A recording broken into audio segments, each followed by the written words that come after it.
He's a name to reckon with in the global Indian cuisine sector, and also a man who has many firsts to his name, and also someone who is uplifting the name of Indian cuisine here in Melbourne once again. It's Mr. Sanjeev Kapoor talking to us. Thanks so much for speaking to us. There is something that I've come to know about you very recently, and I'm more convinced about the fact that you love home-cooked food. Now, why is that? No, I love all kinds of food. I love home-cooked food, I love street food, I love restaurant food. Basically, I love food. But naturally, when you look at food, I think the most divine form is what is cooked at home, because the energy that is there in that food, that's something which cannot be compared with any other food which is commercially made available, because what is cooked at home is cooked with such positive energy that it's almost divine. That's a fantastic answer. Now, I'm sure that you have appreciated all kinds of food, but have you ever, and I mean this in the best interest, have you ever had an issue coming home after eating out at having street food? Have you ever had a tummy issue, to put it lightly? No, it's not. It's never been that. I actually, I never focus on something like that ever. That I had something which was outside and I had a problem, and I would not attribute that to food. I'd probably think that maybe I had some extra stress, so it's probably me, not the food, no matter where I eat. Which is quite relevant, of course. Many of us do pin it down to the food we've eaten on the street rather than what we're going through in life. So yeah, so don't blame it on food. It's probably us. Fantastic. Okay. Now, you being here in Australia, primarily Melbourne, is the secret the fact that Australia has fresh produce? And what you grow is what you eat. Is that why you're drawn back here time after time? No, I think all parts of the world have different kind of cuisine, different kinds of dishes, different kind of focus. I think when it comes to Australia, naturally what comes to your mind first with food is quality of produce. And I think that's critical, that's very important. And I travel the world, I travel all across the world. Naturally, I have special affinity towards Australia, because I think what people grow here is with a lot of passion, and when you want to convert that into food, it speaks for itself. It's you don't have to do much. It's something which is so easy to work with, and that's always a good thing for a chef. So for me to see that this area is prospering with good produce, thus leading to great restaurants, is something person who is in food area would definitely be drawn towards. Now, looking forward to Spice Out and really looking at what it's trying to do with the market here, and with the fact that there are so many Indian restaurants that are bursting with flavor. However, it needs a certain spark. And development, it is what Spice Out is looking at. But in terms of your vision for it, what do you reckon it can do for the Indian community here?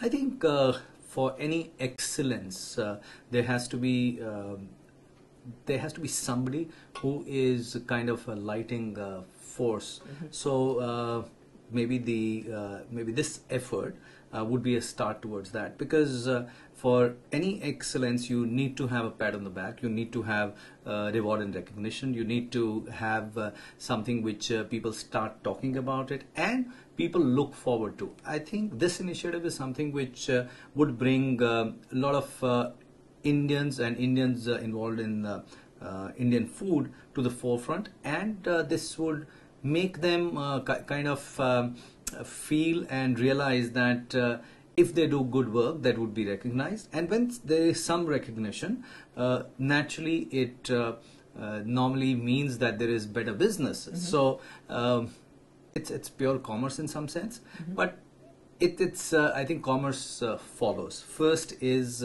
the recognition part. So if you start maybe simple listing of good things that are available, and maybe then you keep on sharpening that focus, and you say, okay, you know what, here was a big bunch, you say that these are the people who conform to some good norms, some quality norms, and in that maybe in years to come there is something which would be said, oh, these are top three, this is the top one.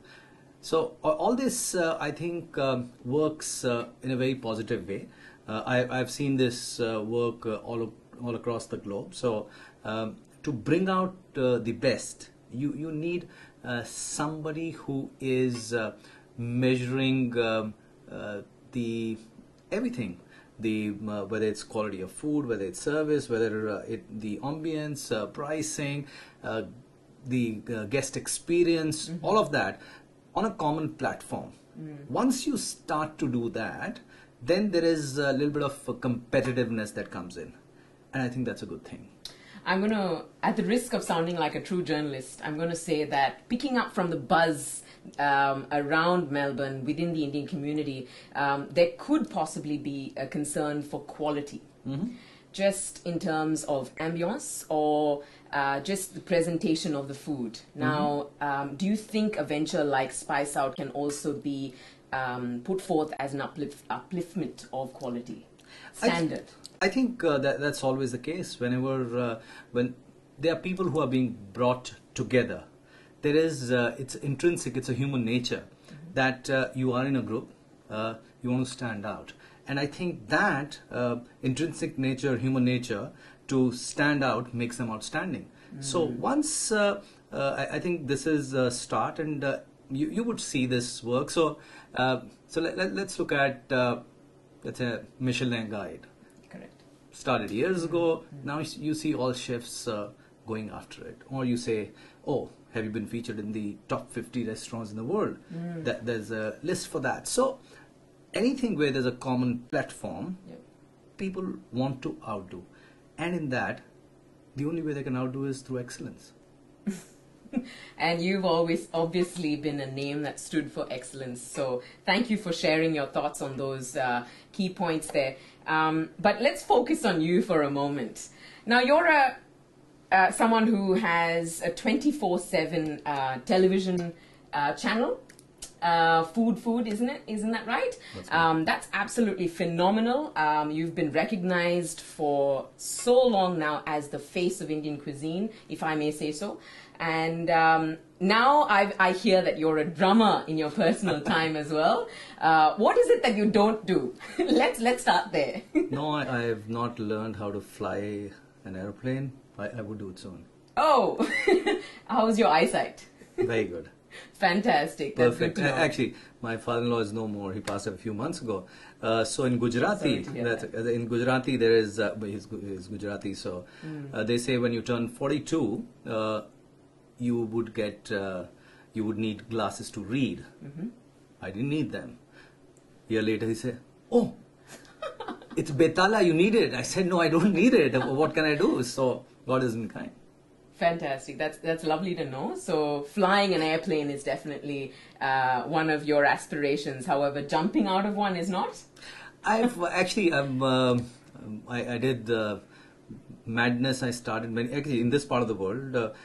Probably one of the first Indians to do a bungee jump. That was way back in 1989, 90. In Australia? In New Zealand, actually. That's where it started. It's still this part of the world? Yeah, right. yeah. So that's where it started in the world. So where the first place it started, I did it there. It was in Queenstown, a guy called AJ Hackett. So I did that, I think, in the first few months. Okay, fantastic. Well, on that wonderful note, Mr. Kapoor, it has been absolutely lovely chatting with you, and it's a pleasure on behalf of the Indian Executive Club and the Indian Sun, whom you're speaking with. Really thank you for coming over to Melbourne and sharing your insights and helping develop the Indian cuisine community here. Thanks so much for speaking with us. Thank you, Natasha.